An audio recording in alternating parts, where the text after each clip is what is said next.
The U.S. is pushing for sanctions against Russia, but its allies in Europe have significant business interests with Moscow. Sure. And a report says France, Ian actually sent this to me and flagged it, is pushing ahead on its commitment to sell helicopter gunships and armored vehicles to Russia, despite the invasion of Crimea. So, what a shock.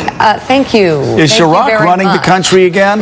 Back to freedom pride. Back to freedom pride. No, you got Chirac making millions and millions personally off of Saddam Hussein. This is so reminiscent of the Cold War, where one of the biggest fault lines was between the Americans and the European allies over how to handle the Soviet Union. How would you characterize France's behavior in this instance? Well, their whole argument is, quite honestly, besides whatever you might think about the obvious commercial interest, is they're much more worried about where things go from here. So their feeling is, don't overreact to what happened in Crimea.